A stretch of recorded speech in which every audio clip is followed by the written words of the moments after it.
Today I'm talking to Dr. Rebecca Jones. She's a GP, otherwise known as a primary care physician in some countries.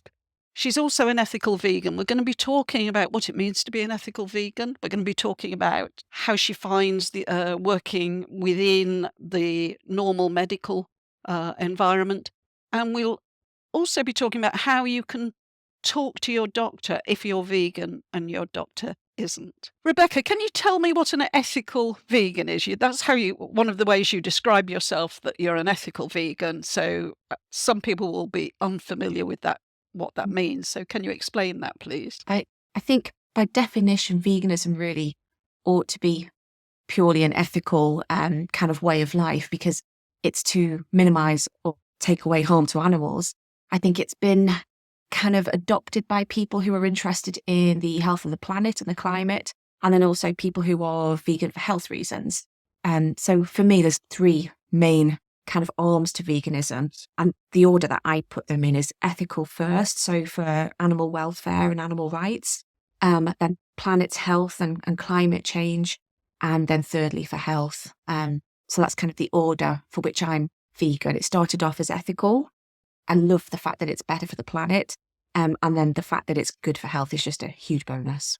Right. So how does that affect your personal life and obviously your professional life as a family physician? So personally, I mean, it affects everything, because it's not just food for me, it's our whole way of life. So every product we use, kind of all the activities we take part in as a family, the decisions we make for bringing our children up, they've all got a vegan slant to them. So it has affected everything, but I've been vegan long enough now that it's normality. I couldn't imagine living any other way. Professionally, it's difficult with work, because being a GP, I've got to prescribe medications that are not vegan. And so I can't let my kind of ethics and my morals impact how I'm treating people. I've got to kind of have my doctor head on, and kind of my veganism has to take a little step to the side. What I do is, if people want to talk to me about it, then they can, or if they want to talk about lifestyle changes and healthy diets, then we talk about a plant-based diet. So it's kind of slightly separate from my veganism. Yeah. Do your patients on the whole know that you're vegan? Generally, no. I guess I kind of treat it a little bit like religion, where there's no need to bring it up with a patient. It's nothing to do with kind of our interaction as doctor and patient. Sometimes they research me, I find out, before they come in. So if they've never met me before, then they might have Googled me to see if there's anything online. So they'll find my website and articles I've written. But generally, no, not unless they bring it up or it's completely relevant. I think I kind of separate the veganism from the plant-based eating for that purpose. Yeah. I mean, I've called it a vegan diet because, to all intents and purposes, it is the same thing. But there's a big evidence base, isn't there, for plant-based eating? And so for that reason, I would bring it up with a patient that was interested in making some lifestyle changes. I don't offer it as kind of the only solution. So I won't say to them, you have to be vegan to be healthy. What I do is I kind of discuss the NHS guidance on what a healthy lifestyle is. And then I say, you might want to think about a plant-based diet as part of that. There's some good evidence for it. But if people are really keen on perhaps still eating a little bit of fish a couple of times a week, or the odd egg here and there, I'm not going to say to them, you can't do that. And that's where my veganism needs to be completely separate from the plant-based eating. Yeah. And I mean, you do have to meet people where they are, don't you? I mean, even in terms of friends I have, I will go out for a meal with them and they maybe choose something meat off the menu. And I'm not going to say I'm not going to eat with you, but I do find sometimes actually they choose something and then they look at me and go, oh, no, I don't think I'll have that. I just choose something vegan. Absolutely. I mean, I try not to push it on to my friends in terms of, I'm active. So if you're going to talk to me about it, if you want to ask me anything, I'll be completely honest and give you my quite strong views on it. I'm not going to hold back. But if you're not asking me and you're just minding your own business and eating, I'm not going to jump on you and tell you can't eat steak. It does offend me. It does upset me. Of course it does. I don't want to sit there and see you eating an animal part. But if you're my friend, I'm not going to, have a go at you. So what sorts of illnesses do you think benefit most from people either becoming vegan or eating a plant-based diet or moving towards a plant-based diet? Are there specific illnesses that you think it's particularly beneficial for? There are some that we have more evidence for, and they're, I was going to say the lifestyle kind of mediated illnesses, but what we're learning is that so much of human health is affected by lifestyle, and it's kind of been ignored before. But the obvious ones are cardiovascular disease and type 2 diabetes.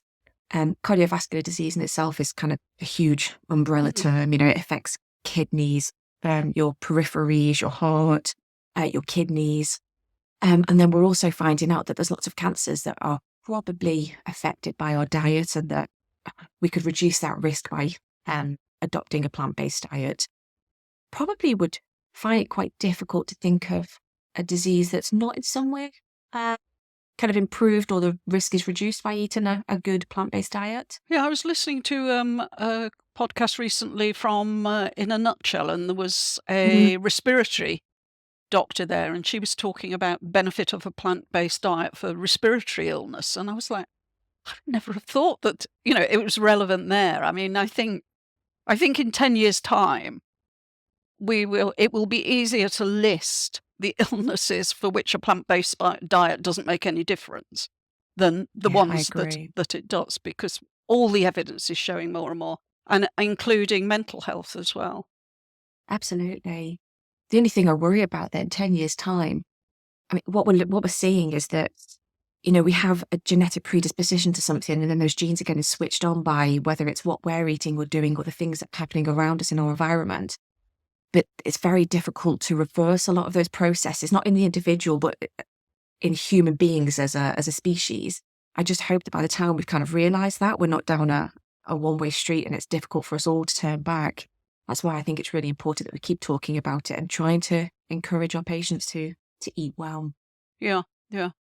I don't know what you think about this, but my feeling is that ethical vegans are more likely to stay vegan, because as an ethical vegan, which I am as well as you, that was the starting point for me. Faced with, I don't know, a lump of chicken, I wouldn't eat it. No matter Mm. who had prepared it for me, no matter how much love they'd put into it, I just wouldn't eat it, because I don't eat Yeah. chicken. Whereas if I was vegan for the planet or vegan for my health, I think I might think, oh well, maybe this eating this, just this one bit of chicken, it doesn't matter. Mm. Whereas I think for ethical vegans, it really, every single piece of meat or milk or dairy or whatever really does matter. Yeah, absolutely. I think when you're making decisions that are for yourself, yeah, like they say, it's every action is affecting another being, isn't it? There's not just a one-off. If say you're a smoker and you've given up and you think, oh, just one cigarette's not going to harm me, in likelihood that one cigarette probably won't, will it? As long as you're not going back to it. Yes. It's easier to make those decisions when it only impacts you. But when you know that what you're doing, you're responsible for somebody else, or the health or well-being of somebody else, and it's a lot tougher to kind of Yes. go back on those decisions. Yeah. Let's talk more about the ethical side of it, because I think you're passionate about being an ethical vegan. So Mm. can you sort of explain? I mean, you've touched on like how it affects all the different aspects of your life, but can you explain a bit more about that, and what your thinking is about it? Yeah, of course. And so I always say to people, it was easier for me to go vegan than it is for many people, because I was brought up not entirely vegetarian, but my mum and dad kind of gave up red meat around the time I was born, or at least very, very young. And then they kind of went slowly more vegetarian kind of as time went on. And then my mum went vegan many, many years ago, before we kind of had all these meat replacements and things. And she was always trying to get me to kind of catch up with her. And I had some sort of block, I think, like many people do. I thought it was going to be too difficult. I loved cheese, and I thought, I'm never going to do this. And then one day I just thought, I was eating something, I can't remember, I think it was pasta with cheese on top. And I had this huge overwhelming wave of guilt, that it was like everything I'd ever read and everything I kind of knew intellectually but didn't feel yet just suddenly hit me. And I was like, this is at the expense of a baby and a mother, and And it's way before I became a mum. So it wasn't that, I can't quite explain why it happened, but it was my light bulb moment. And so I started cutting dairy out. And then by the time, that was about November 2016. And then so Veganuary started in 2017, and I cut out eggs and everything else that I shouldn't be eating. And it's funny because I always felt really strongly about animal rights. In fact, I got picked on at school for being vegetarian. I remember people kind of laughing at me and thinking I was a hippie and getting called all sorts of names because I didn't agree with fox hunting. And I'd be very vocal about it, but it still took me forever to kind of get round to veganism. And that passion and that kind of wanted to talk about it hasn't gone away. So everyone around me is fully aware that I'm vegan.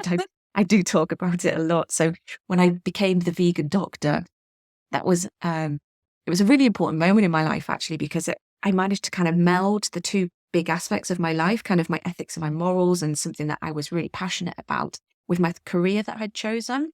So yeah, it was and still is really, really important, the kind of the Vegan Doctor project and maintaining that name, Vegan Doctor. You know, a lot of people have said to me, oh, you need to be plant-based because then more people will be interested, more people will pick up on it and listen to what you've got to say. But I think actually there's a lot of value in the word vegan, and I think by giving that up, we're kind of saying to people, okay, maybe it's not as important as I feel it is. So I'm really passionate about being called a vegan doctor as well, and not kind of just being the plant-based doctor. Yeah, and your website is called, is it Vegan Doctor UK?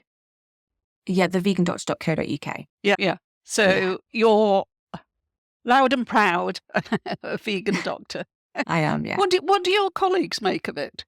I think it makes a difference working in London, to be honest, because obviously anything goes in London generally, you know, there's diversity with every walk of life, isn't there? So I think far more than if I was working where I used to live, I think it's a lot more accepted because they've probably met a few vegans before. It's not like I'm the first one, where it might have been if I was where I was previously. So generally people are they're open to hearing about it. They're open to trying things out. In fact, we're doing No Meat May, hopefully, at my surgery. Oh, great. We've got the funding to do the workplace challenge from plant-based health professionals. So fingers crossed. I've not heard yet. The email went out yesterday. I've not heard who's taking part, but hopefully the practice together will kind of all do it. Yeah, I think those workplace challenges can work really well, and people maybe go along with it because they feel, well, I ought to, you know, it's been done by the place I work, I'll go along with it. And then I think they often find actually that it's not as hard as they thought. I think a lot of people seem to think it's really hard. I mean, people say to me, oh, don't you have to be a good cook to be vegan? And I said, no, you don't. I mean, it helps. But if you're an omnivore and are a good cook, it helps. But you don't have to be a good cook. I mean, what does your meals look like? We've kind of got into a bit of a routine recently because I've got an 11-month-old and a 3-year-old. So I'm back at work in a couple of weeks, but I've been working a lot with kind of writing and things. So time kind of means that I have to have a routine with the foods. But at the moment, we have probably a fried rice once a week, which varies between a Chinese style or a Korean or a Japanese, kind of depending on what we've got in the fridge, what veggies I'm putting in and what kind of sauce I want to make with that. I do stews and casseroles with various beans and veggie sausages, lots of curries. My partner's from a Sri Lankan background, so I've learned how to cook some Sri Lankan food. So we have curry once a week or so. In the summer, loads of different salads. And I always say no one makes salad like a vegan. So lots of variety, colour, lots of different flavours, fresh herbs and things. So variety is the biggest thing, really. Yeah, I mean, there's this, now people are being told to eat 30 different plants a week. And if you're vegan, that's a hell of a lot easier than if you normally, fill up on calories of burgers or chicken or whatever. To actually get 30 different plants a week isn't so difficult if you're vegan. No. And I love that it counts all this kind of spices and herbs that go in as well. That kind of really encourages people to experiment a bit and put some extra flavours in. Yeah. But I love that we're getting benefits from all those spices that you don't think about when you put in a spoonful in your curry or your sauce. Yeah. Have you met any pushback about bringing up your children vegan? Or have you had people going, oh, are you going to bring up your children vegan? As if you think that it wasn't the right thing to do for your children? Yeah, I have. Personally, and this was kind of said in jest, but the fact that it was even kind of thought about or said really upset me, that somebody said, I'm going to call social services. Oh, Um, really? yeah, and they were kind of half joking, but it was somebody that kind of has a knowledge of social services and the kind of medical profession and how it all works. I thought that was a little bit of a close to the bone sort of joke. But online, I've had some awful trolls and just really mean people. I think I posted something about researching for a book that I'm writing about vegan parenting, basically. And I was reading a couple of other vegan parenting books, and I posted a picture of them. And I was getting messages calling me a child abuser, and just really awful comments being made. But it's a really strange point of view, because my children eat so well. You know, they're getting all the fruits and vegetables. They eat very, very well, because compared to a lot of other children that are eating kind of a lot of beige meats and chips, and yeah. So I Yeah. do find it a very strange point of view. Yeah, yeah. I mean, the British Dietetics Association has now come out and said that the vegan diet is suitable. The NHS on its website says a vegan diet is Yeah. suitable. So that's very distressing that you are very disappointing that you are exposed to this level of abuse. Guess the plus side of it is that I'm in a position where I can educate. So if somebody Mm, want it, and a lot of these people online aren't open to having a conversation about it. That's the sad reality. So actually, I very often just block those people and we don't have the conversation because it's not going to go anywhere. But if it happens in real life, I could have a proper conversation and say, look, I've got a medical degree, I've got an undergraduate science degree, I've got a clinical nutrition diploma, and I'm bringing up children, and I'm more than confident that what I'm doing for them is the best. yeah, And if you look at some of the links between kind of chronic diseases or the development of the diseases later in life and what you've consumed in childhood, I think they're on the best path, not just for their own health, but also just to have some awareness of the world and how it works. I know you're really busy and you're writing a book or books. Can you tell me about Yeah, that? books. Books. A lady after So, my own heart. Somebody who yeah, loves I've noticed you. projects. Yeah, absolutely. The first one, which I'm hoping is going to be out by the end of the year, it's been a project for a while, actually. It started way before COVID, and then COVID hit, and then pregnancies, and it kind of went on the burner for a while. But that's just a basic kind of vegan nutrition and cookbook, but kind of overlap with a little bit of a cross-referencing system. So you can kind of read about nutrients and then have a look through the recipes to see which ones contain which nutrients. Oh, that's great. Yeah. And Yeah. because you're a vegan doctor, you know, that will give people confidence that you're not telling them some, I don't know, bizarre idea. Yeah. There's nothing kind of groundbreaking in there, you know? It's just basic nutrition kind of information. Here's what you might be missing if you're a vegan. There's lots of really good writers at the moment doing lots of lifestyle kind of medicine books or plant-based lifestyle and nutrition. And there's a bit of that in there because we can't ignore that it's a really healthy lifestyle. But as I've kind of said, my big thing is being an ethical vegan is a really good decision. And here's how to do it. Here's how to stay well. Here's what you need, and kind of let me help you look after yourself and your family whilst you're making this wonderful ethical decision. So kind of that's the slant it has on it, rather than another healthy lifestyle book, you know? Yeah, yeah.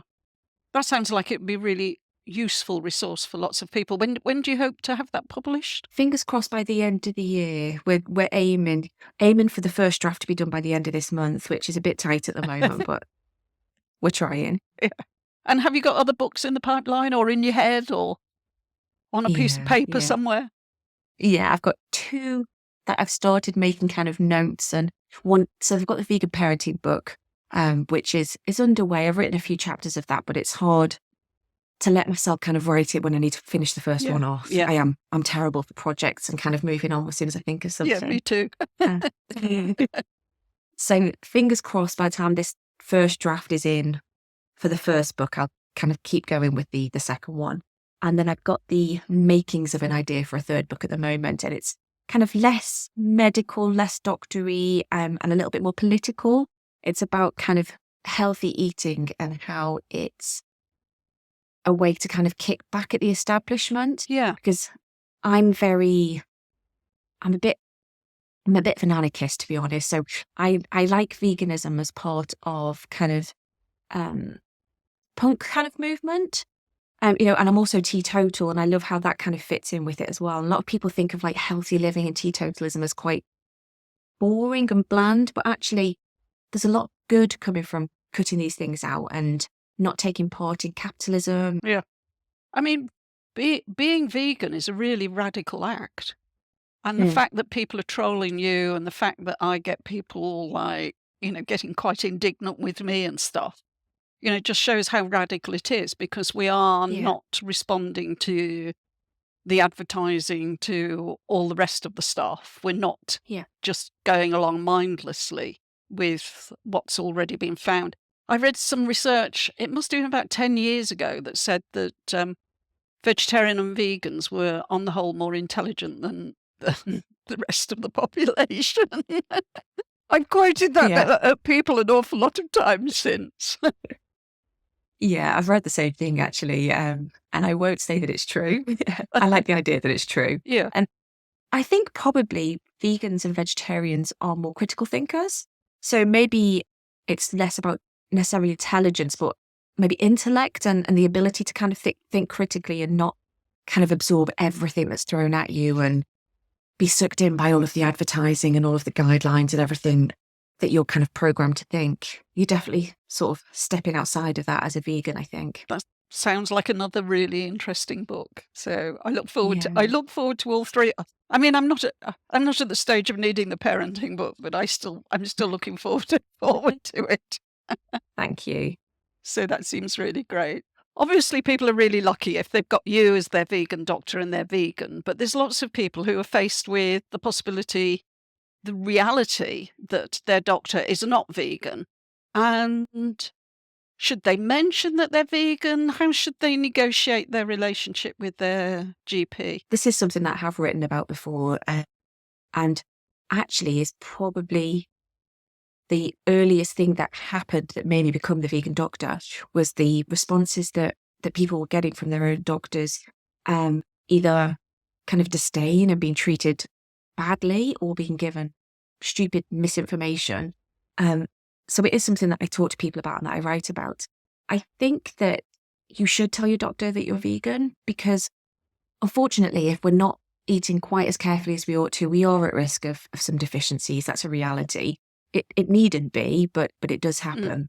And if you're going with symptoms, the thing that you're experiencing might be related to your vegan kind of lifestyle. If you are deficient in something like B12, iodine, vitamin D. So I think it is worth mentioning. If you get kickback and a negative attitude, I think it's important to remind your doctor that it's a protected characteristic and that they shouldn't be treating you with kind of discrimination and judgment.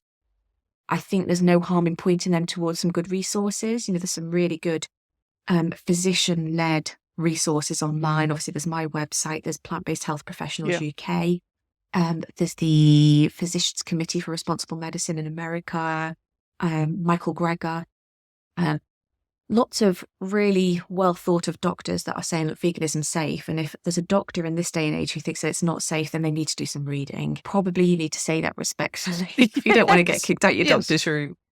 So I think you do need to talk to them about it. And the other thing that I always mention as well is that we don't automatically just give people blood tests on the NHS because they want them.